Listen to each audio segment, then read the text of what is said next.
what might happen. Yeah. Yeah.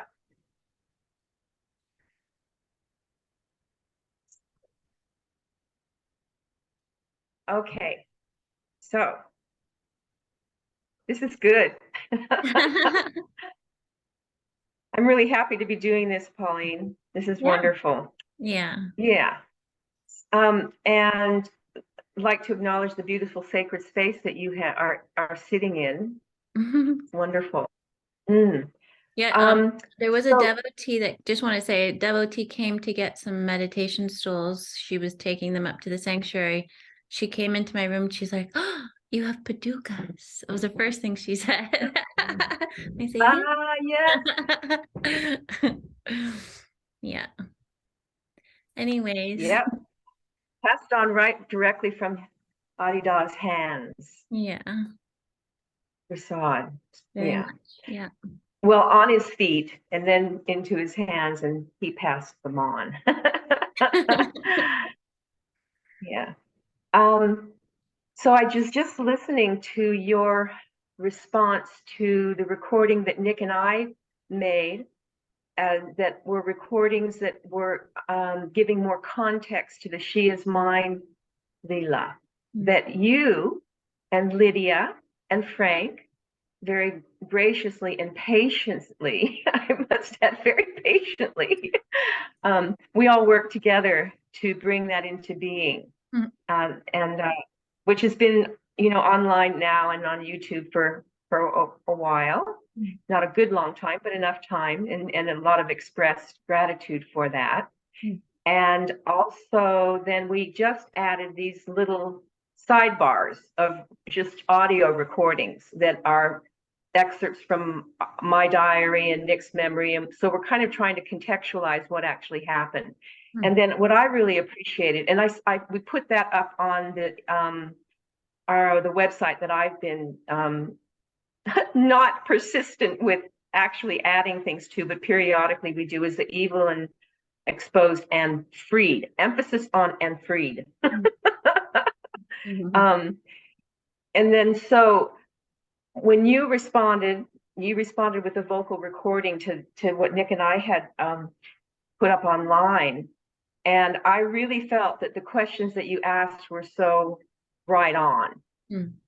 Really significant questions, questions that actually then allow you to speak about the actual process, to speak about him, while not negating the actual context of your own interaction, with Adidam, with the community. And what was notable about that was that the seeming differences between my time with Beloved and your time with Beloved. And that during the years when you were most actively engaged with him was a period of time in which my engagement was not as consistent, like body to body, in his intimate sphere, and in direct relationship to him and his guru Kula. There were a lot of things that you were doing around that time that was directly related to him and his direct instruction to you and work with you, and also a period of time of very intimate life with him in his house.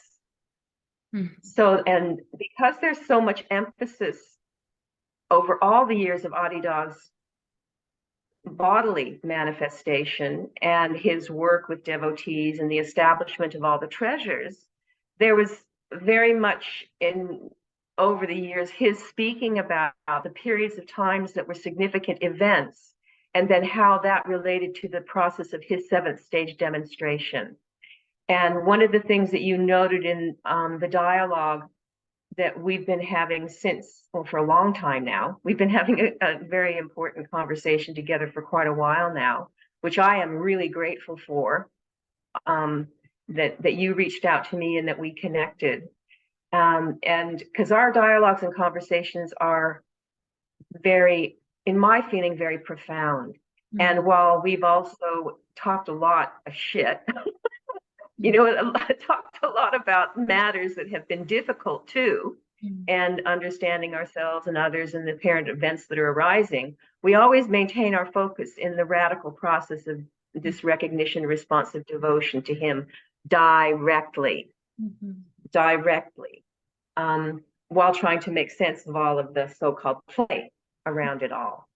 And in the conversation that you passed on to me from the recording that Nick and I made, you were pointing to a moment in time in which I was acknowledging something about the manner in which Beloved had changed his way of interacting with those of us who were serving him most intimately, and which was acknowledging a change that occurred in him after the Lopez event. And the divine translation event, in which he also then indicated that while that event occurred for him, which is the culminating event of the 7th stage process, it's not an ending, it's just a completion.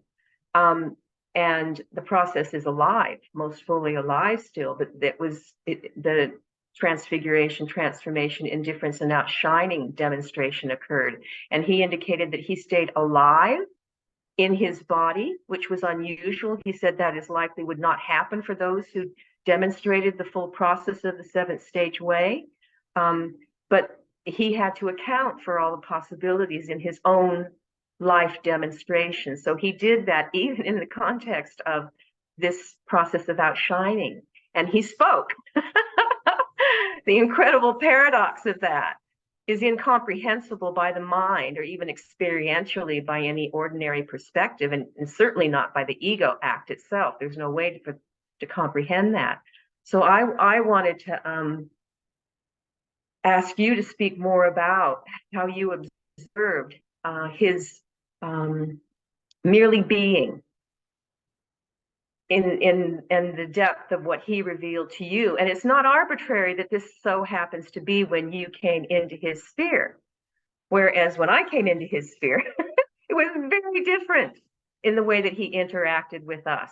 And it all had a very specific lesson, associated with it. And because the revelation of the bright and the satsang, the blessing, was always the same. I can attest to that.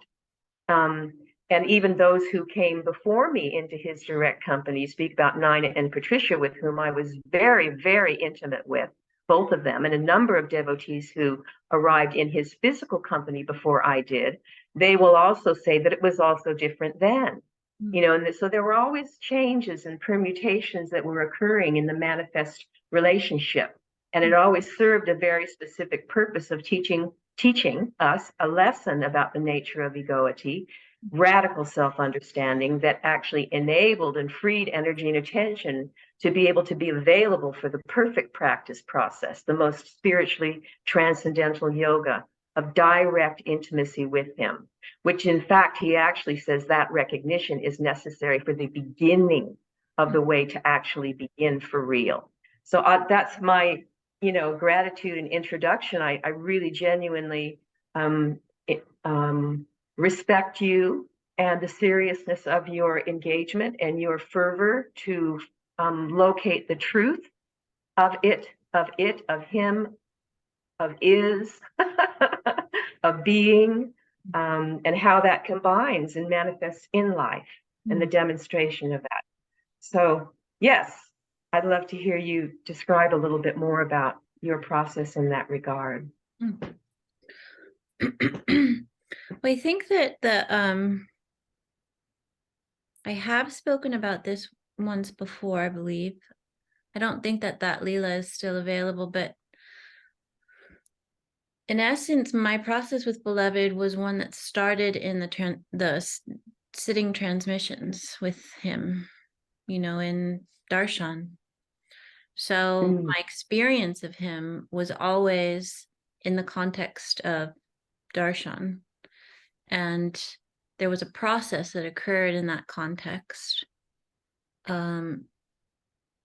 My first coming into his company in 1999, it was one of those darshans where everybody walks in and briefly offers a gift, but there was a long line. And so it wasn't a sitting occasion in that sense. And then there were, I think it was January of 2000 at Tatsundaram. It was a smaller occasion. And I could feel in that occasion that there was it was as if it felt like I was looking at him because my eyes were open in darshan. I was looking at him and I could feel he was struggling with the beings in the room, or me included. And all of a sudden, I just allowed myself to fully receive him. My head went back, my eyes went back, and he fully crashed down into the body in the full to the base. And that was the beginning, really, essentially, of my process with him. Was in January of 2000. That initiated for me a recognition of this mindless embodiment, completely foreign to me at that point. I think I was 22. No, I had just turned 23. 22, I can't remember. Anyway, so then I just wanted to be around him as much as possible. And then he was going back and forth along the coast in California, and I got drawn into chanting. So chanting was a big part of the context of my coming around him. It was, and he was the one that drew me into that. Apparently, he didn't know who it was. I was called to chant, to fill a service, and then he asked who that was. And so I felt directly obliged to him in that service. It wasn't through any other means. That went on for many months. And then I remember when I got word that I was no longer going to be part of the traveling party at that point.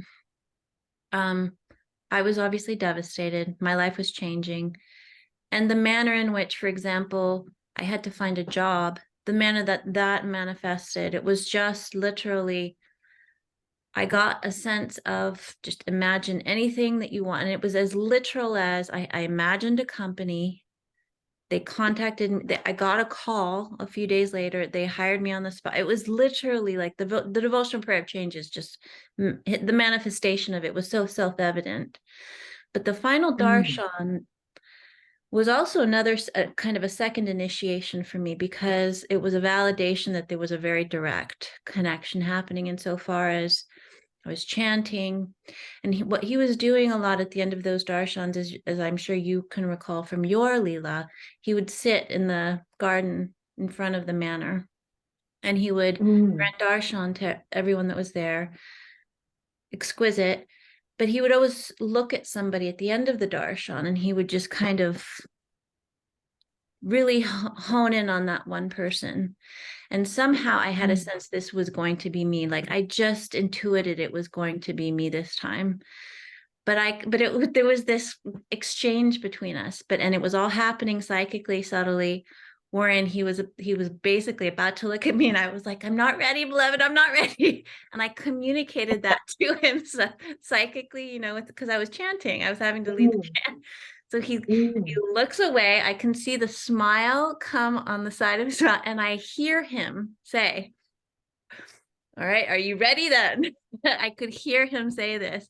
And I said, yes. And he immediately turned and he looked right at me. So there was this kind of confirmation that he was absolutely participating at that level, right? Without the necessity for physical dialogue. But that happened constantly. That was the first indication.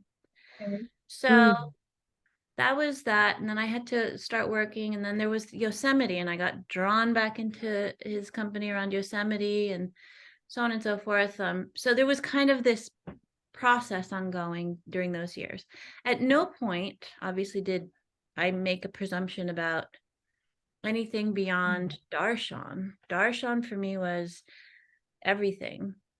I didn't even conceive of a process, which eventually became the 1.1 process. I didn't understand anything about it, but I got drawn into it in Kauai, and I stumbled across, I was drawn into this process 1.1. We were writing letters. I'm going to close my door. Sure. So I think that, the meta here is that everything that was happening with Beloved, her good from 2000 to 2004, was happening in the context of transmission sittings. That was my direct experience of him. That was the context of my recognition response process. So by the time I got drawn into a much closer sphere, which happened kind of through its own process, and I don't really want to go into the details about that, and I got to witness what you're describing as this quality of indifference in spite of what appeared to me as flagrant human violations that I could not comprehend. The human side of me could not comprehend how this form of behavior could correspond with spiritual advancement. Like, it was paradoxical to experience these types of violations so close to his body, and yet in the midst of that, here he is. That happened a few years later. But so for me, that started to become increasingly a place of obviously there was a comprehension of this process needing to be one of utter self-transcendence, but noticing in the context of self-transcendence a kind of having to suppress the feeling being, because it's like the wound of it, the wound of it, feeling the wound of it simultaneously with there's another reality happening that needs to be supported here. And therefore, these types of violations were just allowed and even perpetuated. It almost gave license to the perpetuation of such types of what felt to me like human violations. So I never comprehended it. I can't say that I ever comprehended. And that's why my question to you is genuine, because I never witnessed. For me, it's not as if I ever witnessed prior to his his demonstration of divine indifference, a human demonstration of what it was like when he would intervene, when those types of things would happen. I have I've seen videos of talks he gave. I can feel that he himself was never like that. He himself never behaved in those ways. I mean, I don't, and that's not true. There's obviously an aspect of freedom in which a realizer such as him can behave, where it's fully received in a manner that doesn't feel like a violation, because the relationship is never severed. And there's always a continuation of the process, a lesson, something that keeps the thread alive that I didn't experience in the context of these other types of violations. That it didn't feel like a duplication of his pattern in that sense. It didn't feel like it was honoring the eternal aspect of the relationship, of the process. And that, even in this bodhisattva vow that I sent to you, for example, a description of the bodhisattva vow, there's no circumstance that cannot be worked through, none whatsoever. And he seemed to use every possible, however intense his criticism was of an individual, it seems that he never abandoned the relationship. Not possible. Yes. So that's the thing that I don't quite understand, because it feels to me that I never experienced how he animated that intervention that you speak of, that he wasn't doing prior to when he was no longer able to do it. And that was where the question came from. I have a sense, of course, that he did expect intervention. That is my sense. I only got that sense proven to me directly by him through the only means feasible. And this, evidence that he did expect intervention. Yeah. One can only theorize short without having such evidence, without having such a demonstration of him, you know. One can only theorize. What are we supposed to do in this circumstance? Turns out he did expect it. Did it happen? Yeah. No. So that's the part of it where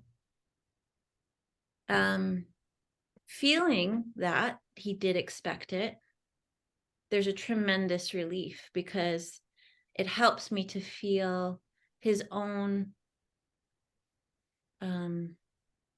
appeal to that quality and that capability in us.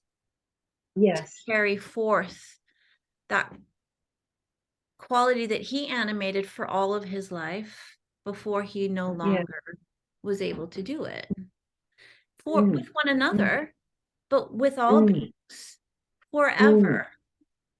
Otherwise, where does that quality come from if it doesn't, if we don't maintain the thread of that profound compassion that he ultimately had for all beings? Yes. Yes. There's so much confusion, there's so much, you know, and we have to become capable of not just being having the discrimination for realization for oneself, but having the compassion and the discrimination together to serve that in the case of all beings. That's the part of it that he was such a hero in expressing. There was just infinite beings who have felt so deeply touched by him. What is the problem that we are not able to, you know, that quality cannot be served in perpetuity? Where does that quality come from? He was a lover, incredible lover. Everyone loved. I mean, everyone loved him. It's so like easy to fall in love with him. You know? That quality, where does that come from? Yeah.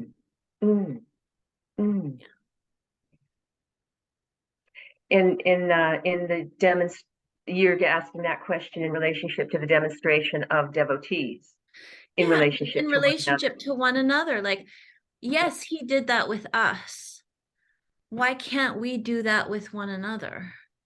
Why is that? Like, if he did that with some of the worst of us, you know? So where does, but then how does that get translated into policies and rules and procedures and bureaucracy? How does that work? That was not his pattern.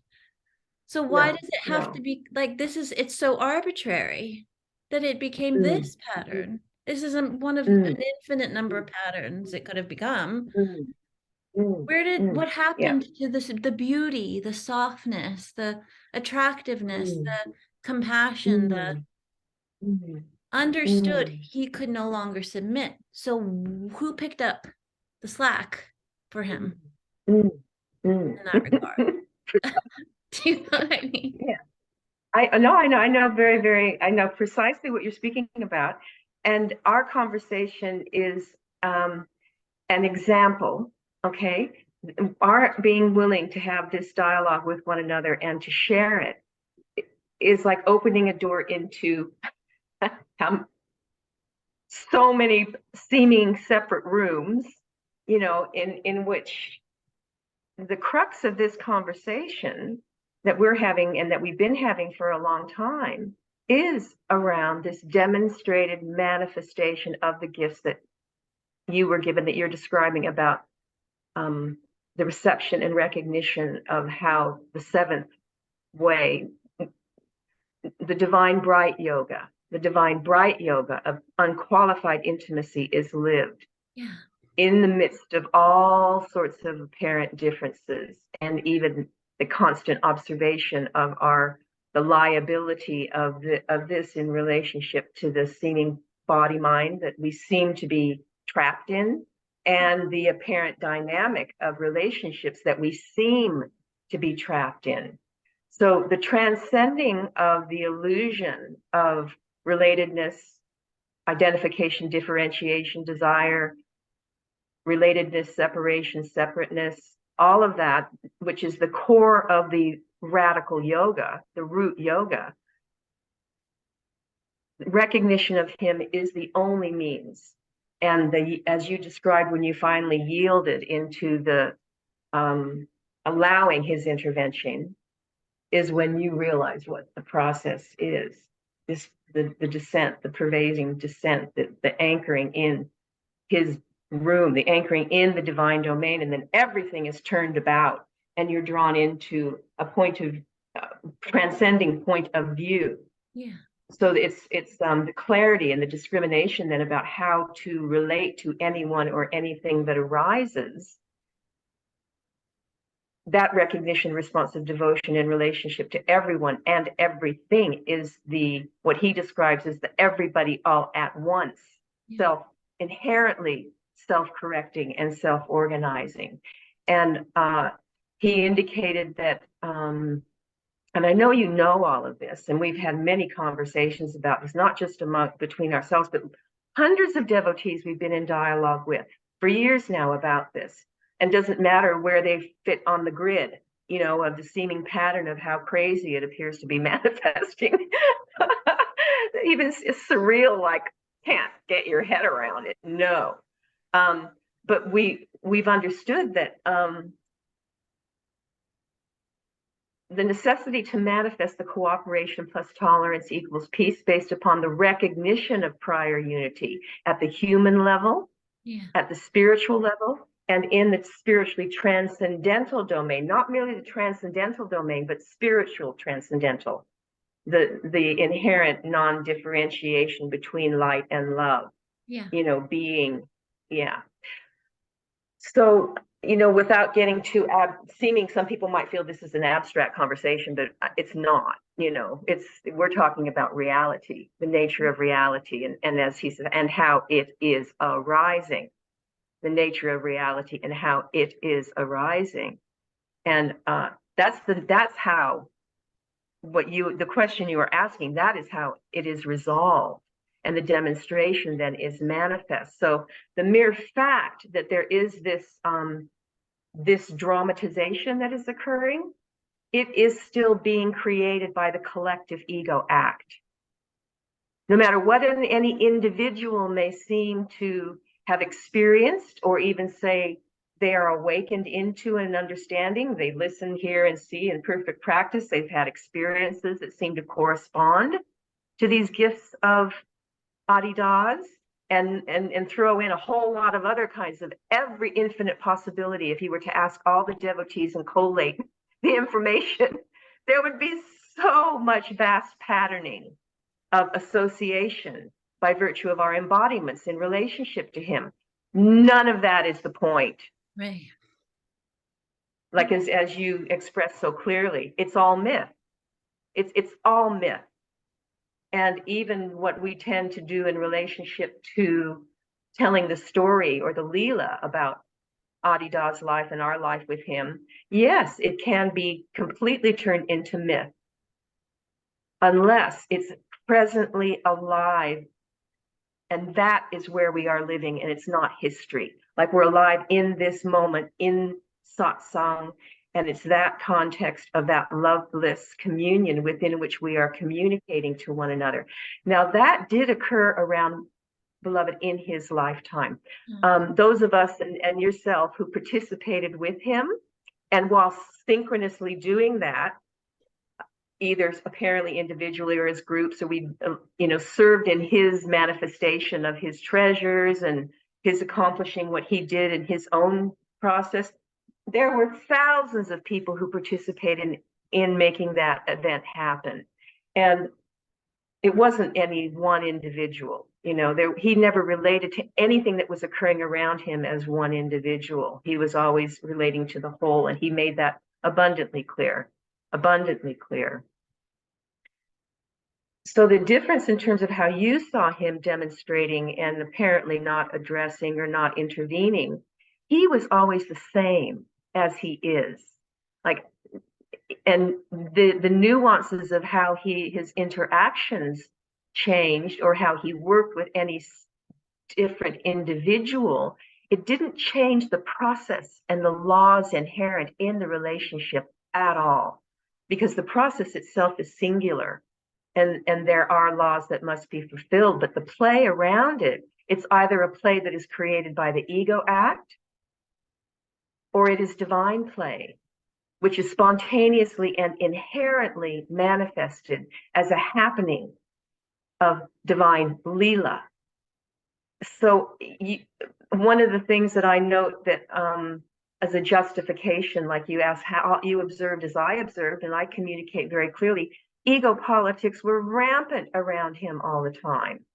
And he would intervene in the past, because we were living, that was, he How was did he do that? I feel engaged. like that's a useful Leela. How did he do that? Okay, so for example, when his intervention was that he participated in teaching us every aspect of the way, like devotional groups. I'll start with that, and the emotional sexual reality consideration, the history that each individual devotee is supposed to be participating in to understand the apparent patterned association with their psychophysical manifestation, the psychobiography of the ego. Okay, in the early days when I came around, things were really loose. Like there wasn't a Structure.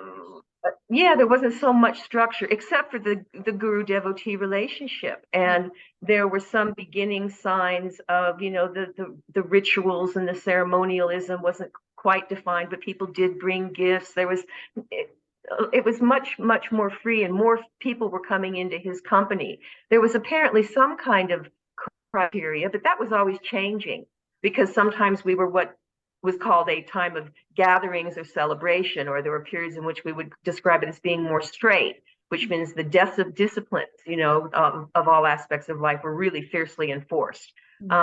The ups and downs, and the changes in the qualities of the manner in which we participated with him was changing quite rapidly all the time. And so, but he was there in that, doing that with us. He wasn't simply saying, okay, I'm going to simply be here and available for when you're prepared to relate to me. He was participating in the process of our preparatory process, So and instructing us in what the real. Sorry, I just want to, in 5 minutes, it's going to quit. We'll just link back in. Okay. Okay. Okay. Now, Yeah. while I have your Yeah. attention, I just want to ask a question so that you answer it before I forget it.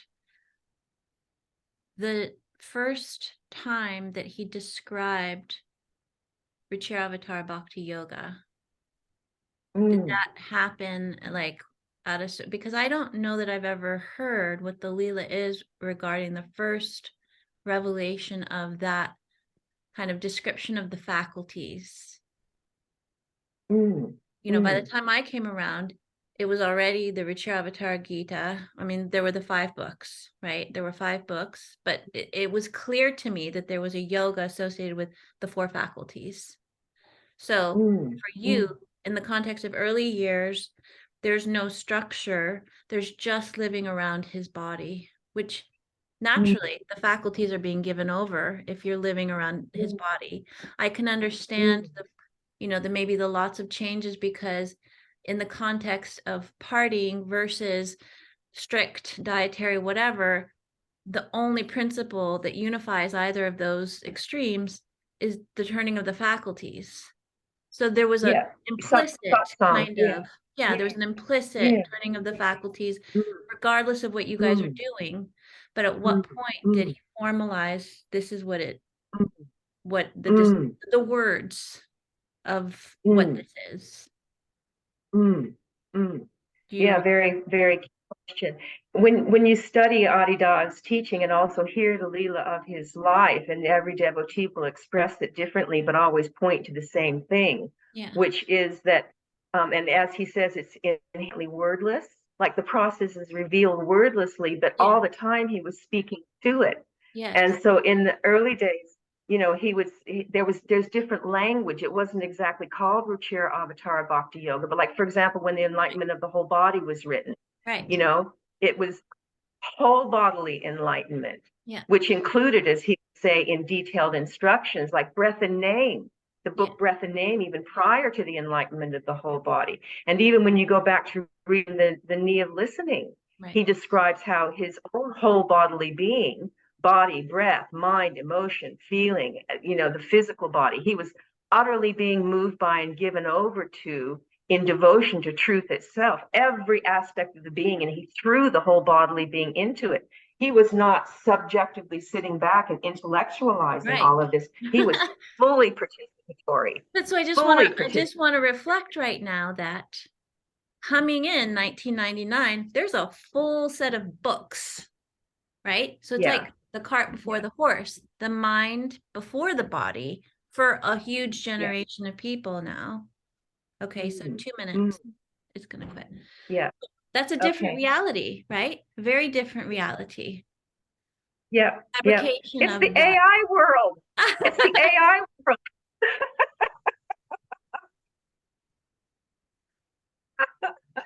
Yeah.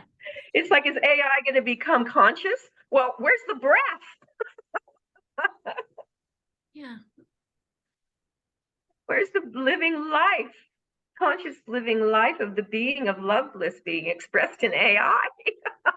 Well, not to mention, I mean, I fully confess, right or wrong, experience or not, there is something to be said for there is no mind, no mechanism of there's no memory making mechanism active in many of those moments around beloved, which is probably why a lot of people are like, I can't remember that. There's and that's bhava samadhi. Yeah, well, maybe that's it is. Bhava samadhi. That's fine. No, I mean in terms of no content, no mind, no content. Right? That's transcendental. Yeah. That's in the transcendental prior to mind. Yeah. And recognition is mind recognized. No different. I'm just saying. It happens. Yes. People may not know the distinction or that may not comprehend that one is that and one maybe isn't that. Yeah. You know, there's no context to talk about that. Right. Yeah. Yes. That in that moment of wordless, mindless. Yes. Yeah. No. But then the demonstration of that then, if it's consistent, not just a momentary revelation or a satori or an insight or a gift, but then he was always looking for the consistent demonstration of that in life, of that non-differentiation. And in other words, why he would always say love, bliss, this non-dissociative, non-abstraction, as you described, the compassion that you observed. And that's what the vulnerability in him, whole bodily being given over to no matter what